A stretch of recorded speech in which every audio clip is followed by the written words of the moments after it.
All right, thank you all for coming to the session, Teaching Lucas, a trans student's vocal journey from soprano to tenor.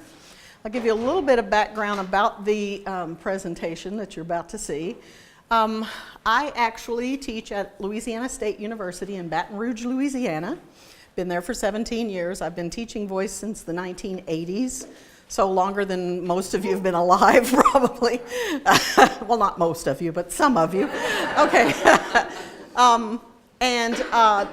About 6 to 7 years ago, I actually I meant to look that date up. I had my first trans student who came to my studio from another teacher and said, I don't feel like I'm getting what I need, and I want to be in your studio, and I want you to use she, her pronouns. And this was a bass baritone that was a music major at LSU. And I was like, great, I can do this. And at that time, this trans student was choosing to sing the bass baritone role, or range. And eventually transitioned at LSU and began presenting more in the feminine way, and eventually ended up actually wearing the choir dress in our best ensemble. But because of my work with that student, I got this email one day. And I've gotten permission from my student to read this verbatim, so nobody get upset. Dr. Sims, it's funny, I almost told you this in a previous email I sent you about course scheduling, but I chickened out the last minute and deleted everything. Melanie was my first student, however, has convinced me that you are a trustworthy, supportive faculty member to talk to about this, and that telling you would be a good idea, so here goes. I'm changing my name soon to Lucas. I'm transgender, and thanks to some incredibly supportive friends, I'm finally working up the courage to start living that way. I'm still mostly closeted, and only a handful of close friends outside of the trans community know this about me. But there you have it.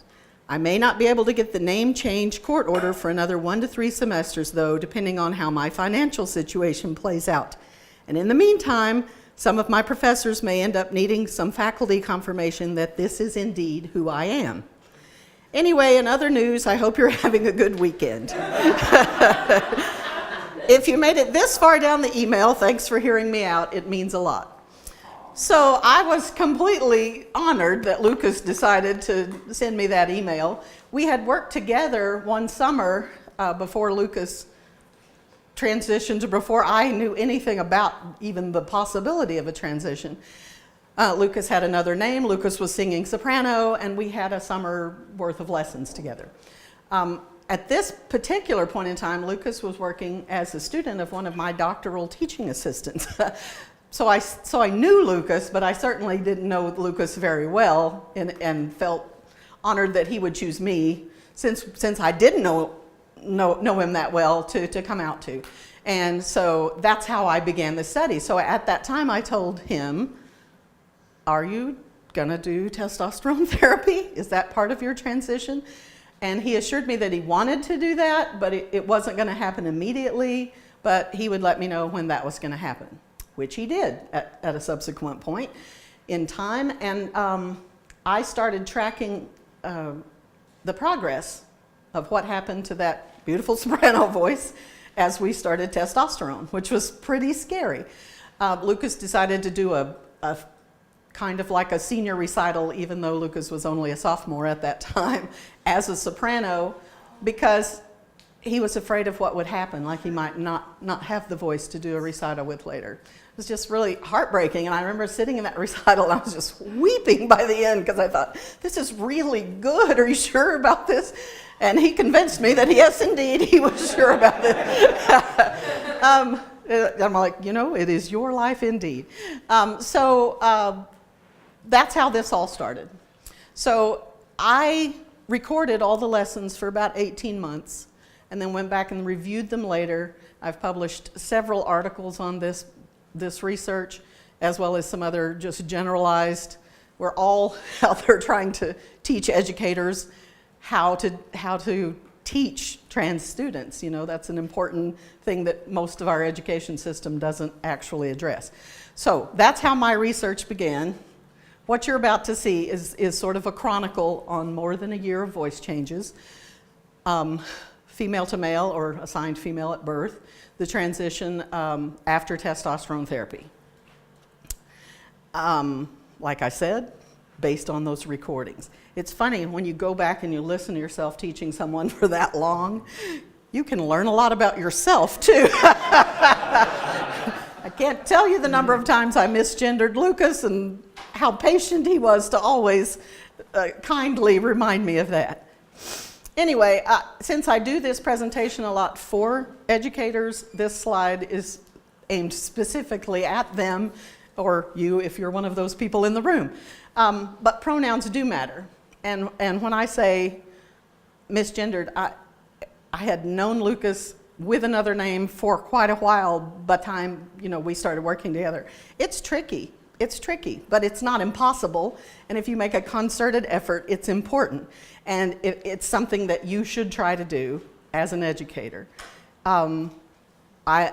Since I had a male to female or assigned male at birth trans student before Lucas, I need to tell you that those are two completely different pedagogical challenges, because the estrogen therapy wouldn't change that already past adolescent male larynx. You're not going to raise pitch based on that therapy.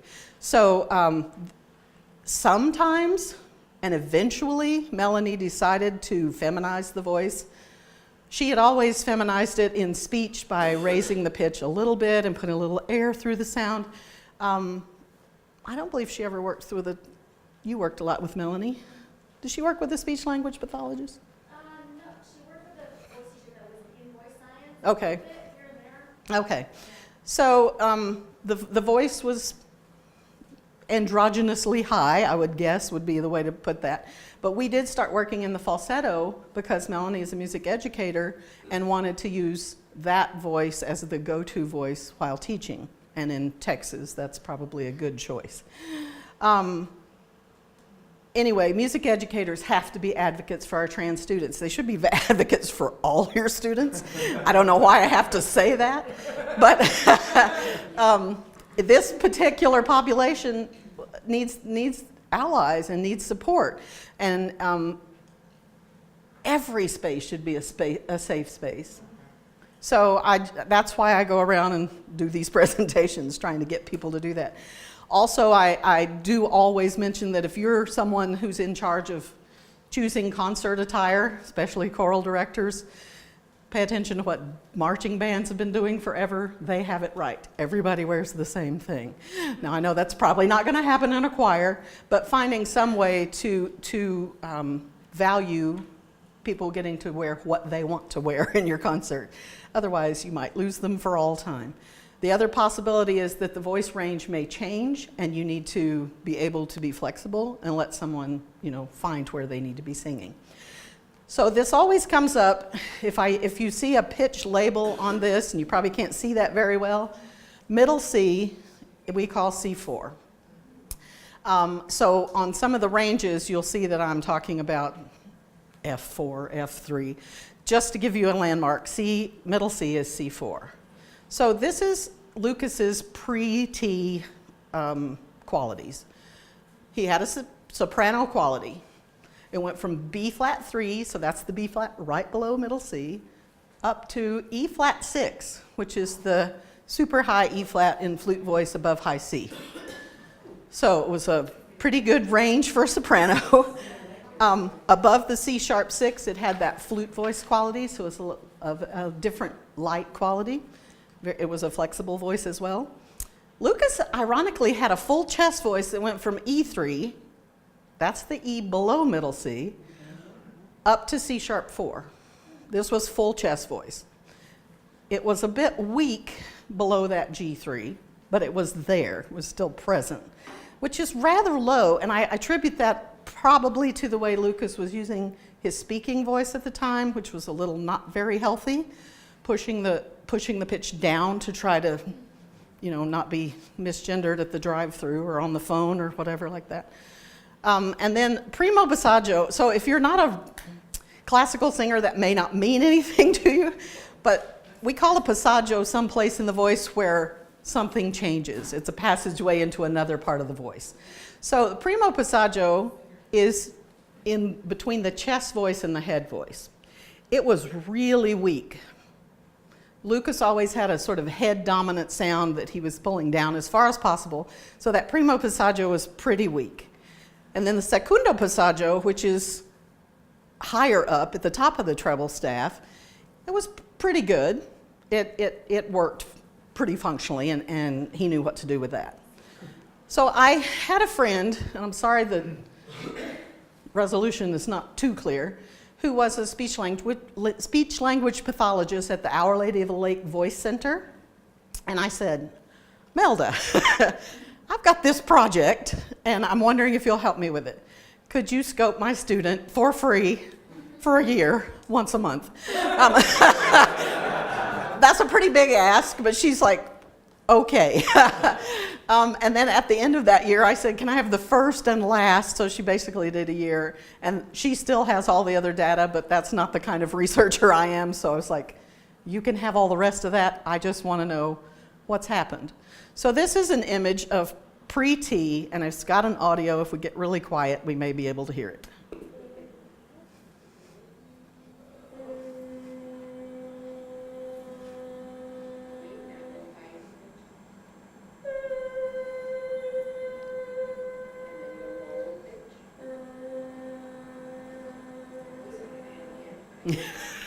If you're not used to seeing larynxes, yeah.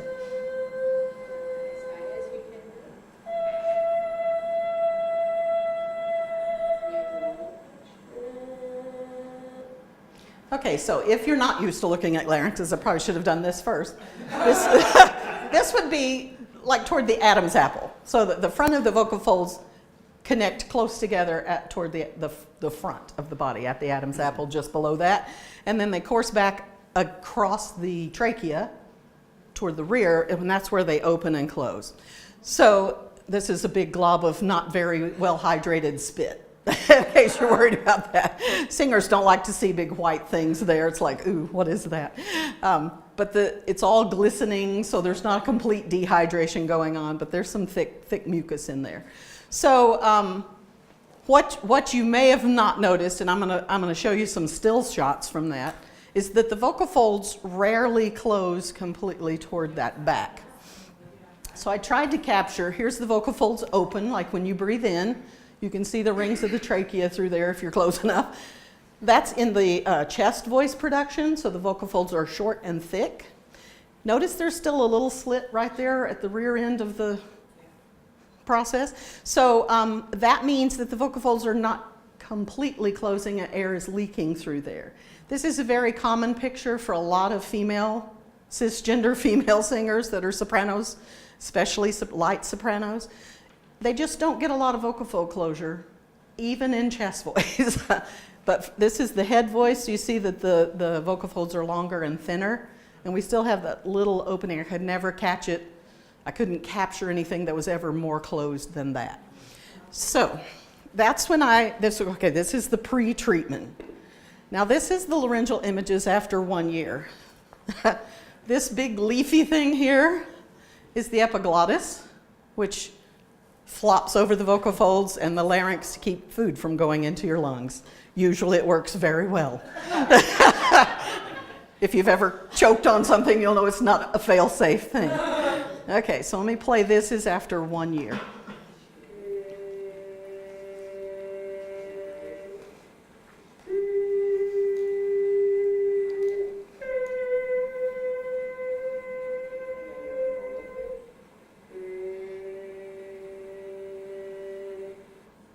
So, things you notice, still sticky.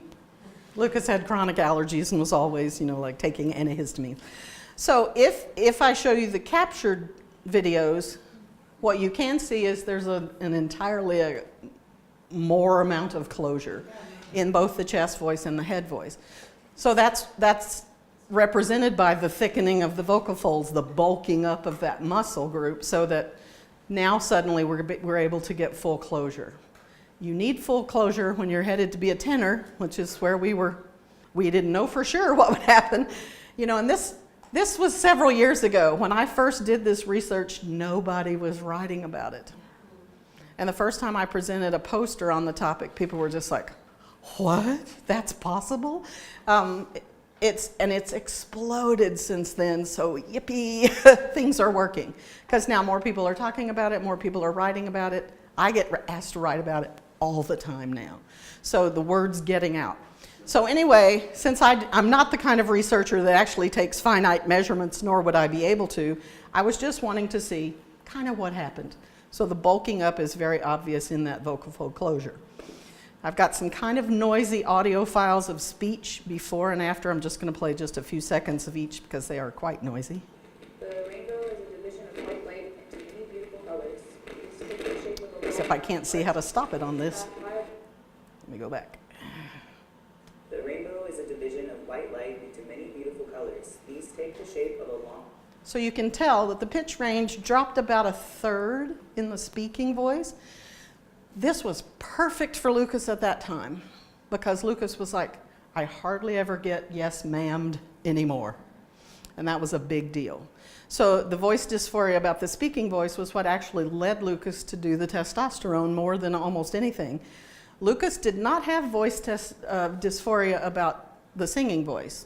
I think if Lucas could have stayed a soprano and taken the testosterone to lower the speaking voice, that would have been the perfect thing, and we'll talk more about that later. So anyway, the lessons after T in months 1 and 2. Weeks 7 through 8, virtually no change. Speaking voice or singing voice, I heard nothing. In those weeks 7 and 8, I noticed that the speaking voice had dropped considerably. And it was sort of like rapidly. It was like, here was Lucas one day, and then on the next time Lucas came in, I was like, whoa, who are you? The singing voice changed rapidly through this time from sort of a mezzo-soprano quality to tenor in 2 weeks' time.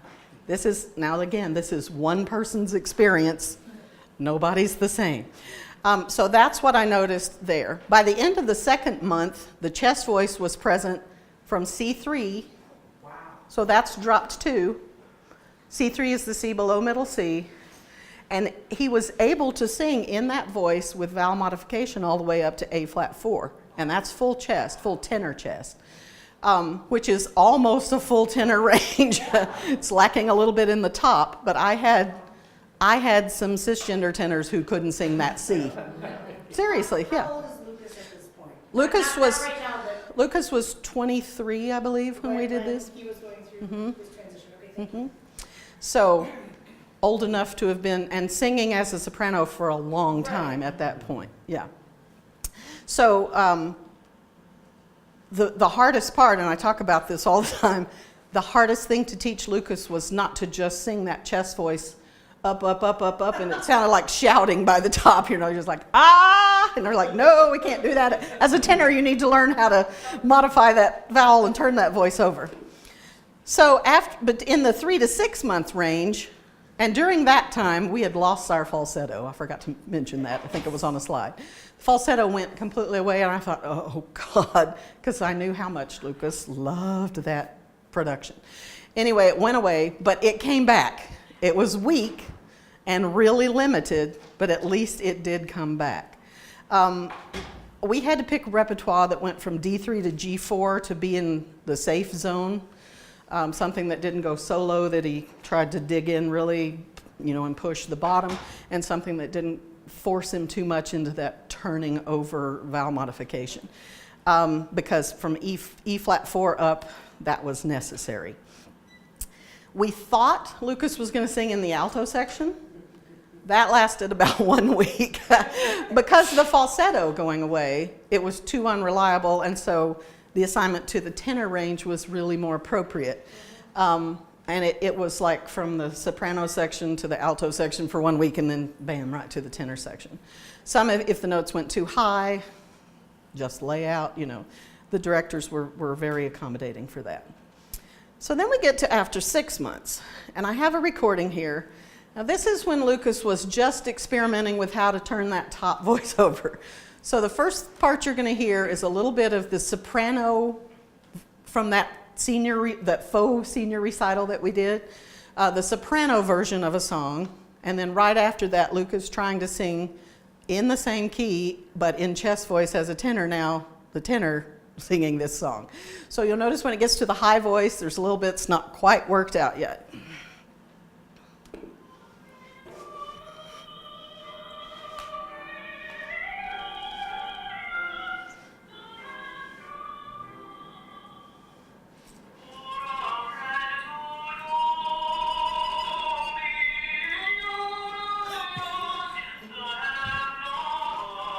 It's actually pretty good. I have tenors right now that can't do it quite that well. Okay. Yeah, it's totally young tenors. Like, oh, you know, they really try, and it's just not always there. So, but it was beginning to take on the quality of tenor. Didn't have any problems recognizing that. So now we get to the lessons in months 7 through 12. The tenor quality continued to improve. The reliable range went from B2, so a little low. Most tenors, well, some tenors don't have that. It's a little lower than it was, up to A flat 4. We never got very comfortable going beyond that. I'll talk more about that in a minute. The head voice and the falsetto became more reliable, and it had the quality of a mezzo-soprano / countertenor. It was sort of in between, closer to countertenor, but not. The timbre was just not quite like either one. By the end of the first year, the tenor quality and tone were really there. And this was this person's experience. Again, I always put that warning in there. It may not be the same for everyone. But at the end of a year, I was pretty much teaching Lucas like any tenor in my studio. I was using the same exercises, the same repertoire. We tried a couple of arias in the tenor rep, which, you know, none of those are reasonable for young tenors, but we were determined. And we did a senior recital as a tenor shortly thereafter. So here's an example. Yeah. I just was wondering, at what point did the speaking voice come into a comfortable range? It was about at week 8. And then It stayed the same. It didn't really drop beyond that. And at that time, Lucas could still speak a little higher, but mostly it defaulted to about that third lower range. So this is a comparison of, again, something from the senior recital, started as a soprano, and then 18 months after. These two are both with accompaniment, and I think you'll see that he's worked out more about how to turn the voice over and more about how to use the low part of the voice.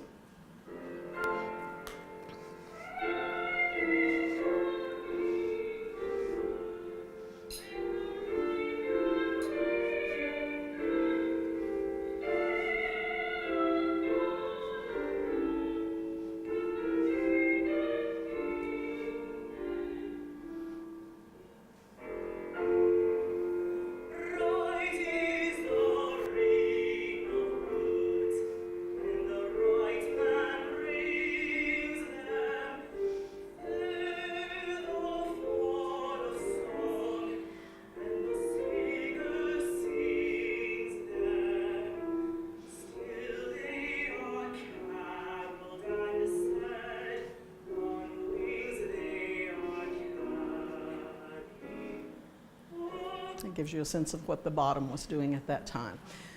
A beautiful voice as a soprano, beautiful voice as a tenor. Consummate musician, no matter what. Yeah. How often were you teaching Lucas? We started out with the testosterone. Once the voice change hit, we had to go to 20 to 30 minutes because it had no stamina. But I was teaching him 20 to 30 minutes once a week. And then as the stamina gained, it went, 30 to 40. We finally got up to an hour lesson before this, I think it was about the 7th month. Yeah. Would a typical lesson be an hour? A typical lesson is an hour, of 50 minutes to an hour, yeah. Do you happen to know whether the dosage of testosterone started at the ultimate dosage, or was It did not. Gradually? It was started low and gradually increased. Because when I transitioned, my voice cracked the first night after my Oh my God. So I was very startled at the timeline. Yeah, and that's what, I think he panicked a little bit. It's like nothing's happening. Yeah. And none of the secondary features were happening either, so no facial hair, nothing. It just took a long time.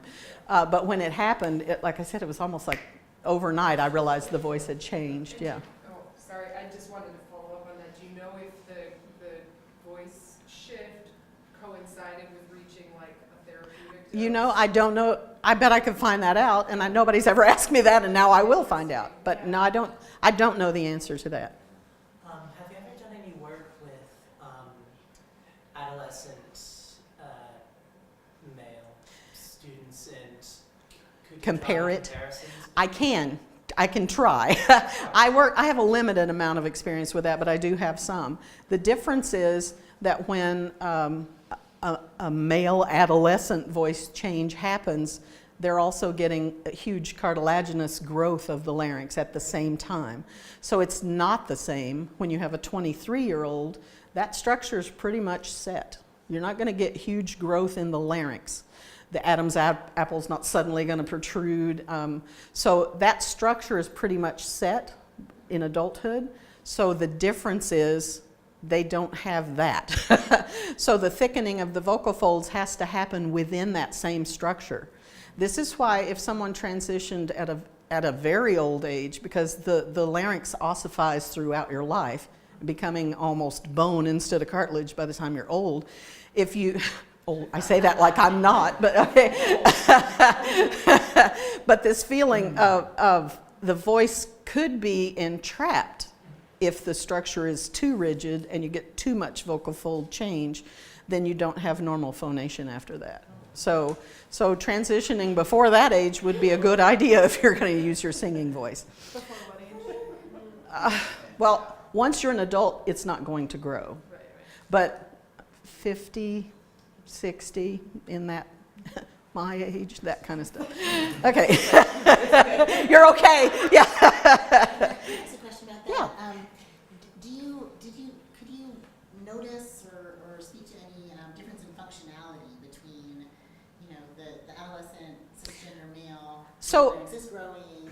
Right. So adolescent male change often is accompanied by a similar thing to what would happen here, that limited range. Suddenly you have a fifth that's the only notes you have. And if you're the choir director, you're always trying to find which 5 notes those are because it's different every day. And there's a lot of that kind of cracking thing that happens. Now that does happen to some adults that go in, like you said, it happened the first day to you. We didn't experience that.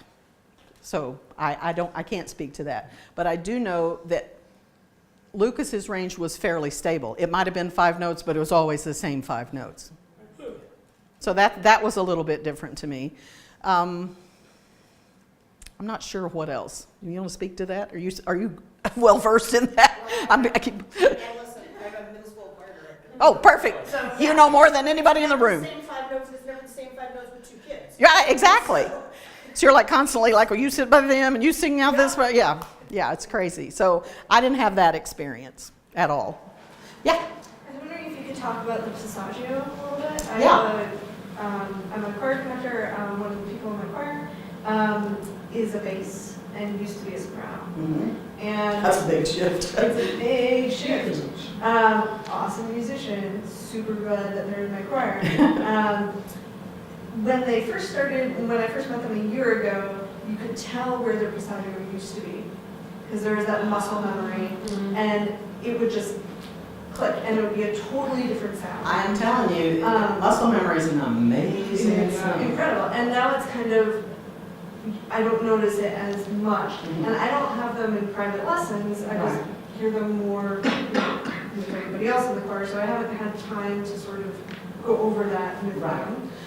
But if you could. Yeah, I will talk about that for a second. The primo passaggio, the initial primo passaggio, from chest to head. So that's not, since we're mostly in chest voice as a bass or a tenor, it's a different animal. So we're never trying to mix the falsetto into the sound. But what happens is that secundo passaggio that the soprano or alto had, they are so used to knowing what to do there that they try to do that displaced by the octave in the tenor and bass.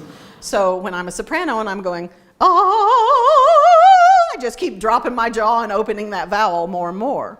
But as a tenor, oh, I start doing things to the voice. But since my muscle memory looks at the treble staff and it says, oh, I'm supposed to drop my jaw and open these vowels, that's what kept happening. And I kept saying, no, you're not a soprano. So we spent a lot of time trying to figure out how to, we call it the voice turning over. So it's a form of vowel modification that avoids the shout. There's a bunch of scientific terms if there are people who want to know them, but really basically if you're going, I mean, the larynx keeps going high, nothing changes. And if you were singing musical theater, maybe you could get away with that to a point, but even that's not even acceptable what I just did. So there are resonance strategies for that type of voice where you use the natural yell response. But for classical singing, we want to disengage that connection. So we're always talking about the voice turning over, and there are vowels that will automatically do that. So if I'm singing, for instance, a very closed O, I say this all the time, like you're from Minnesota, which probably offends, everyone in the room. But if you use that really closed O and slide octaves, O, you hear the vowel turn to oo, and I didn't move anything. But the vowel passively modifies that direction. So I usually start with that exercise teaching people how to turn over a voice that have never turned over a voice. Does that make sense about the passaggio? Yeah, so you really have to get them to understand it's a brand new resonance strategy. Yeah. And do you have like specific exercises you would do? I do that one. I like to start figuring out which vowels do work through that area for that person. It is pretty standard that certain vowels work and certain vowels don't. Ah never works. E can work. E and A can work. Oo and O can work. Can work. So you find the vowels that should work, and there are resources to tell you what the formant frequencies are for vowels and which ones might be preferred. That's a whole other study. But you can find out just with a good ear which vowels are working. Because a lot of times if you have them sing like octave or like an arpeggiations, you go ee, and they're in their chest voice, ee, they'll do something that top note and you'll think, what vowel was that? What did they naturally try to do? Or if they do ah really fast, they'll almost always go ah. They'll change the vowel by themselves. Now it'll throw the back of the throat like that because that's the tongue doing something crazy. But you can find out what vowels do work and what vowels don't work. And then you try to go with those to help them find that new voice. Now to complicate it, Okay. all of my bases are trans. And so All? of my Wow. bases, yeah. Lucky you. And so I have trans men and a trans woman in the bass section. Okay. And so there's also this sort of, I don't have the luxury of catering my exercises or my vocal instructions To a individuals. specific person. So working the other way, Yeah. is there something I could do that would be vocally healthy for both the trans men and the trans women in the bass section? I think you could probably use things, carrier words that might have a vowel that are good. Like I like to use the word book. So I'll have the whole set, and I've used this with choirs actually before. So I'll have everybody sing, my boat is wet, or red, or whatever you want.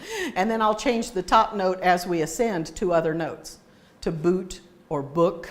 I find book is a pretty friendly vowel if they can stabilize the larynx enough to understand they need to keep that comfortably low larynx. So I use carrier phrases like that, or just have them. My favorite thing to do is, how many people in this room have seen the movie Elf? Okay, you know the sea monster that comes up and goes, bye buddy, hope you find your dad. If you haven't seen Elf, you'll have to go to a different reference. But it's that comfortably low laryngeal position that's very difficult that when people transition, because sopranos and altos get away with not doing that. But they can't get away with it if they're a bass. I want to speak to that. So I'm transitioning as well. I started TV about 18 months ago, and that is like all the stuff that I could totally get away with as a mezzo so like, It's over, isn't it? oh, Yeah. it's a whole new world.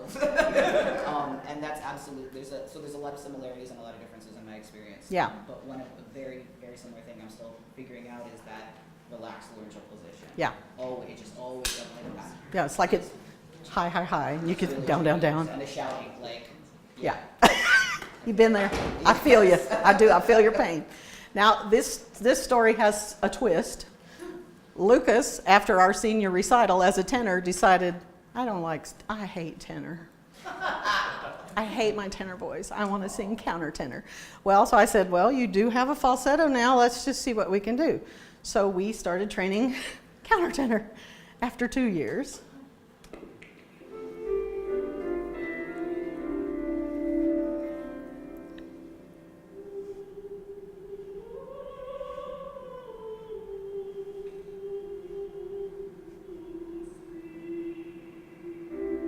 You'll notice the falsetto equality. It has a little bit of a breathy tone. It's not the same as the soprano.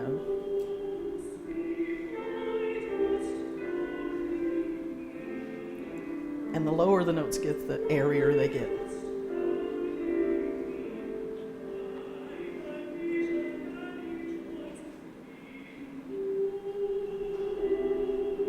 So you get the idea that it's, now we've got a third voice to deal with. And if you come to my session, What the Fuck, tomorrow, the reason I came up with that session is because after this, Lucas said, you know, I don't think I'm trans, I think I'm non-binary. And I think I'm going to present female sometimes. And I may want to be a mezzo. And I'm just like, you're killing me. But that's what made me realize, whoa, this setup is so binary. Vocal music is so binary. So that's why that session came out. It's going to be my next thing to travel around the world with. So the conclusions, we'll wrap this up. The chest voice increased and the soprano range was drastically diminished. Falsetto head production was gone for a while. Sorry, I'm in your way. But it eventually came back. The tenor production was preferred timbre through year 2. Voice dysphoria then caused us to work as a countertenor. After a year and a half with testosterone, the singing voice seemed to be settled and could be trained like any tenor, although minor acoustic adjustments had to be made because the vocal tract did not change in length just because of testosterone. So it wasn't exactly the same thing that worked. If a trans singer had a lower range before, you might expect a baritone. Apparently, you might expect a bass from what I'm hearing from you. So these are the ranges that were evident. The pre-T soprano range went off the top. The Lucas still has A2 at the bottom, but Lucas is having a really hard time now trying to figure out how to bring some chest into that countertenor production. But I said, you can't be called a countertenor if you're presenting female, because that's like the definition. I don't know what to do with you now. Yeah. Yeah, I was wondering if you were going to talk about this tomorrow, but Yeah, we'll talk about some more.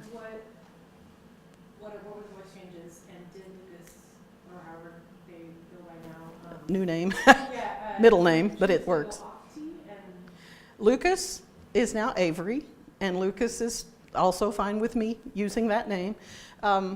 Went off T, but the changes are permanent. The voice is, the vocal folds aren't suddenly going to get thinner. have you done stroboscopy? I have not. I do need to, but I mean, there's been really no change in the range. What is evident is like there is a hole in the middle of that. When the chest voice has to switch to falsetto, there is no mix that was happening because Lucas was taking the falsetto down as far as possible to sound like a countertenor, avoiding the chest voice, which is not my recommendation because that's still part of his voice, their voice. Sorry, now I've got a new pronoun. So that feeling, it's, I don't know where we're going to go. But we have to learn how to bring some chest voice back in to call ourselves a mezzo-soprano. Thus the dilemma, what the fuck. Yeah, who were we? Oh, sorry, yeah.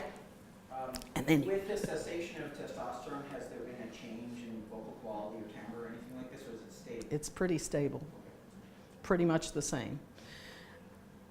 Avery is now trying to feminize the speaking voice. Can you talk about some of the acoustic adjustments you made? Yeah, so the formant frequencies, I'm sorry to use that, but I don't have another way to say that, are higher than the typical tenor. And Lucas is diminutive, so they already have a very small, short vocal tract anyway.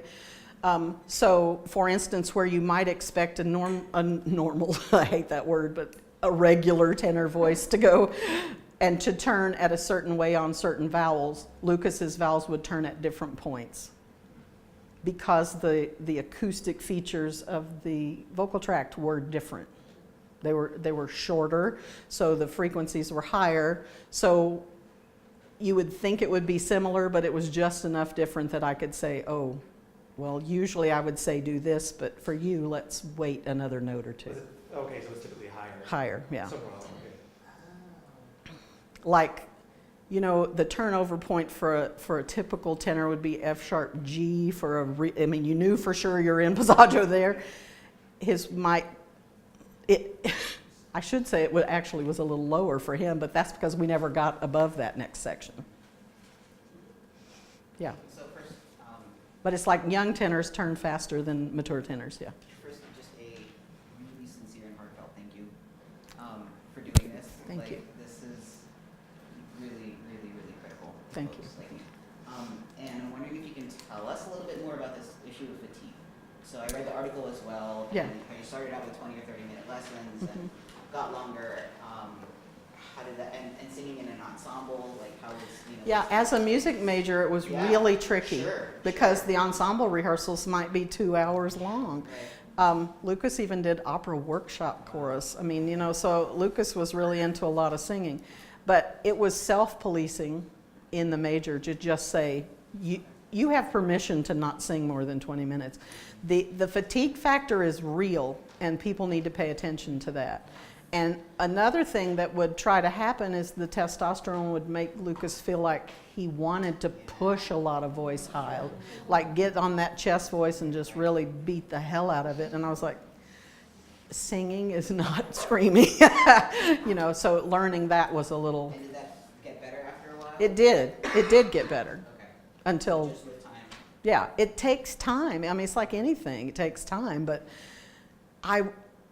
we didn't get to work in the tenor past that 2-year mark, so I don't really have any data past that to know what it might have been able to do. Is there somebody else? Yeah. A couple of questions. So, I guess we're just hearing from the timer, has Lucas graduated? Or Oh, yes. Lucas has graduated. Avery. Working as a music educator. Avery is not working as a music educator, but Avery sings in a professional early music choir. Avery has sung countertenor with an orchestra since this time. So Avery's voice is functional and working well, but Avery doesn't quite know where they fit into the world of classical singing. Sure. And I was asking as a music educator, just because as a music educator myself, the vocal fatigue that you talked about. Oh. Yeah, it's huge. Yeah. It's debilitating for lots of singers. Right. And I mean, vocal damage could happen if you don't pay attention to these things. Now we have one of these lovely authors sitting in the back of the room, but I want to make sure you see it. Where is it? Liz Jackson Hearns and Brian Kremer.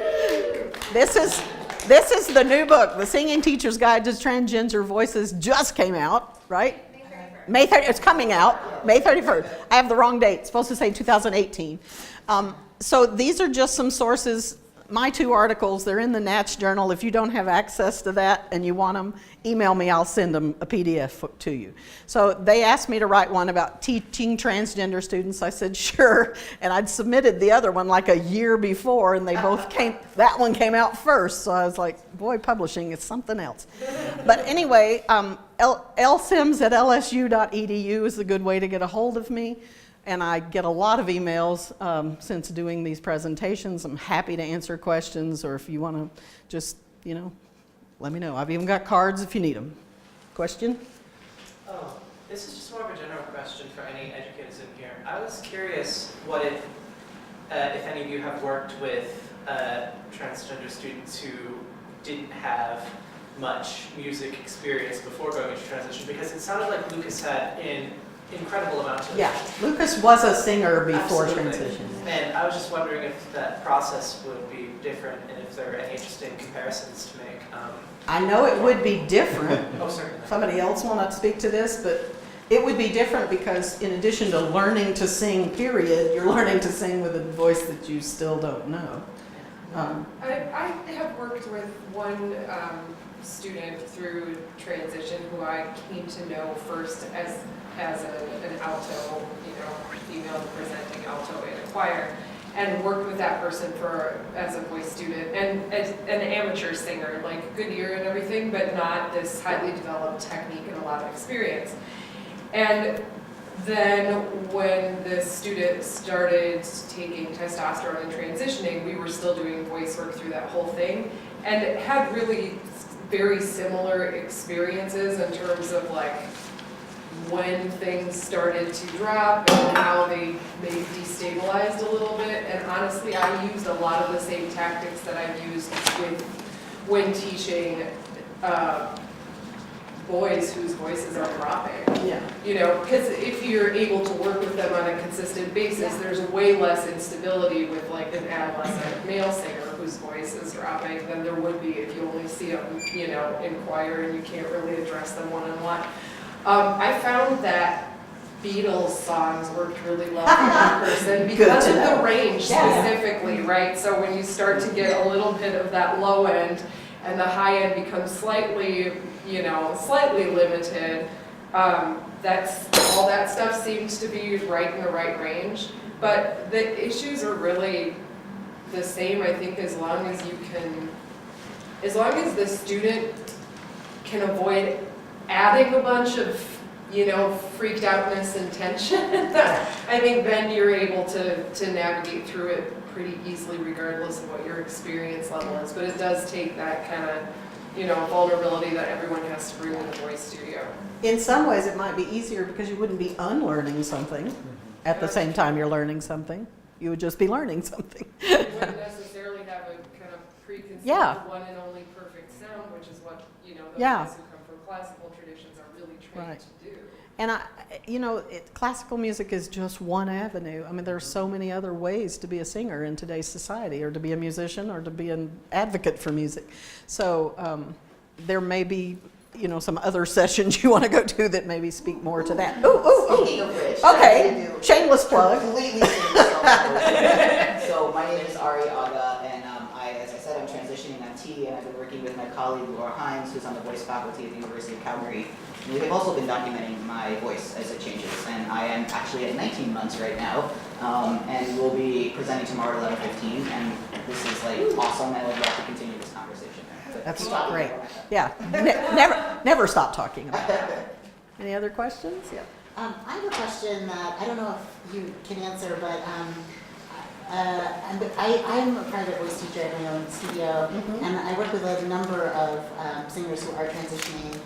And one pattern I'm noticing that I'm becoming obsessed with, I don't know why, is this phenomenon of losing the falsetto and then it comes back. Yeah. So I was very interested that you mentioned that because I see that so often. Do you know why? Honestly, I think the bulking of the vocal folds prevents the stretch and thinning that needs to happen for the falsetto. So it's like that goes away because it's an unwieldy big bulk of muscles in here that will not allow that just the edge production that would have to happen for falsetto. Because the rest of production is the full vocal folds in motion, the full mass of vocal folds. So that's different. Yeah. Good. Family chiming in. Just to offer some additional information. Great. Part of what happens sometimes when starting on T is that there's a phase of water retention, and that water retention shows up in the whole body. So one of the first things that can happen to the physiology of vocal folds is that they're swollen, that they're just plagued with edema. And so they get thicker and stiffer, and like Loraine said, they just have a harder time getting out. So as the edema starts to alleviate, as the water retention starts to go away, the band more flexibility in the uprange. So I always ask my folks who are taking tea, like when they first start, like, are your feet swollen? Like, do you feel puffy, bloated? Are your brains too tight? Yeah, and that's going to show up in the voice just like it does everywhere else in the body. And that's like anytime you are hoarse, the vocal folds are probably edemic and swollen, and they don't function the right way. It's like the cover of the vocal folds that should move like the skin on the back of your hand is more like this. Nothing's happening. So yeah. What signs of fatigue did Lucas show? It would literally be, he would say, I'm feeling uncomfortable. Okay. I mean, it was that simple. I would be like, let's stop. Has anyone in the room worked with someone who did not regain their falsetto after transitioning? Yep. In my experience, the folks who have not regained falsetto have either started tea later in life, or sometimes because of dysphoria around the upper part of the range, maybe just sort of cut it off or abandoned it. It's, you know, emotionally, psychologically too painful to be okay. So coming back to it can be really challenging. What are you considering later in life for age? 40s, yeah, maybe late 30s, but the ones that I have worked with who haven't been able to regain that have been like 40s and older. And is it that the falsetto production is very weak, or it's just not there at all, or? It's really hard to get to. So we had talked before about passaggi, and it's less like a passageway and more like a brick wall. It's like a closed door at that point, yeah. And because the folks that I've worked with who haven't had access to falsetto also have not been singers, so the muscle memory for that part of their voice is also not there. They have no idea what that even would even feel like. I had, you know, this is anecdotal, but I had an email somebody found my name online because of my research in transgender, and they said, my wife is a transgender woman, she hates her voice. And I was like, I am not a speech pathologist. But I met with the person because I thought, well, I don't want you to feel like you're all alone in the world and don't know what to do with your voice. So she came and we had a lovely visit, and they had been learning how to feminize the voice online. And I was like, wow, well, you've done a good job. But then, you know, she's worried, am I killing myself? Am I ruining my voice? And I said, well, you know, we can do a few vocal exercises. I worked with a straw with her. I was just trying to give her some kind of tools. And I said, can you sing in your falsetto? And she said, I don't know. I said, do you know what that is? And she said, like the Bee Gees? And I said, that's the one. But then when I took her over to the piano, this person was not a singer. I mean, sang in the car with the radio, but they had never had a voice lesson in their life, so just being in my office must have created anxiety.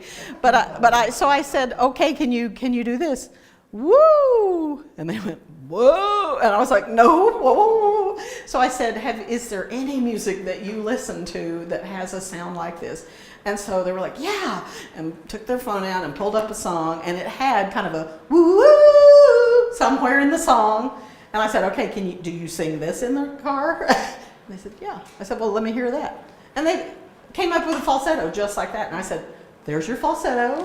If you want to play with that, you know, and just sort of find that lighter mechanism, use this song and find a speech language pathologist as soon as possible, which I found out in Baton Rouge, Louisiana, which is not a little hole in the wall. There was so far none to be found. Online, right? Shameless self-plug. I have with me copies of One Weird Trick, which is the second of my books geared toward speaking voice from sort of my experience as a singing teacher. Because many of my clients come in who have also watched all the DIY videos. Yeah. So One Weird Trick is clickbaity on purpose and includes lots of tricks and tips for folks who are developing speaking voice and can do it in a really healthy, productive way. Great. Awesome. Yay! That's another one on my list. So I have a question that's sort of for the room, I guess, since there are a lot of... There's a lot of people in here that I am not the expert. Have any of you worked with someone who's obsessed about keeping track of both their testosterone levels and where their voice is changing and when? Me? You. Right. And then for more than 3 years, because the average says you'll reach your deepest point at 3 years. But not everybody is actually at a therapeutic dose for that For the whole entire time, first yeah. 3 years, and it may not actually be at the right level for you, right? Right. Until maybe even 2 years out. And if your body mass changes, that may also impact how your body Absolutely. processes the testosterone. And I'm not a singer, but as Jane knows, I'm sort of a singer adjunct. And so that's something that I've thought about, and I haven't figured out how to sing again yet. I had a great lesson with Liz this morning. Yay! So I'd be really interested to like exchange your card and sort of see how that plays out for you, because I work with a lot of young people and they're like, I'm never going to be able to sing again. And like I said, Liz, I tell them, well, I haven't figured out how to do it, but testosterone's not going to make you tone deaf. No. You just have an instrument that you need to relearn how to use. It's like I've And they always freak played a out. flute, and here somebody hands me a tuba, and I'm like, what the hell? I'm really interested in finding people and talking to people who have done that, because none of it's an exact science. Neither is teaching. Yeah. singing. It's all. Well, and I think, so there's the dosage of testosterone, but far more important is the blood serum Right, levels of exactly. T, right? The effect. Because me and somebody else could have the exact same dosage, and if our body's Processing. processing is different. Yeah. So it's quite complicated. There's a lot of science still to be done, and the good news is people are beginning to do it. Like your research has been far more hardcore research than what mine was like I'm a listening to social recordings. scientist, so. Yeah, that's why. Yeah. You can't help making a spreadsheet. Oh, yeah, I several. If we email you, would you be open to sending us a PowerPoint that you? I'd be happy to do that. Yes. I don't know if the sound files will go through, but I'm happy to do that. Well, the articles are great too. Yeah, the article is basically more in depth than this PowerPoint, so I can send you that article. Might be more informative. Yeah. And we will create a resource page with everything we can collect. So articles, PowerPoints, we'll put them all in one place, and that way you can access them.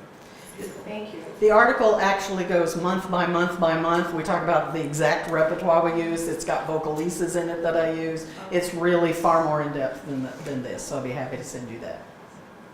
I just have a curiosity question. In working with developing Avery's lower voice and kind of working into the tenor rev, did you play around with any like articulation differences or any like vocal posture differences? We mostly played with vocal tract changes in vowel modifications because we modified the vowels slightly differently. Plus, Avery, as Lucas, did not understand the comfortably low laryngeal position, so it's more about vocal tract, the entire tract, but not so much just the oral stuff, I guess. But we definitely played with lots of new vowels and tongue positions. But I mean, I do that with every student, so. All right, we probably ought to wrap it up. Thank you. Thank you. Thank you.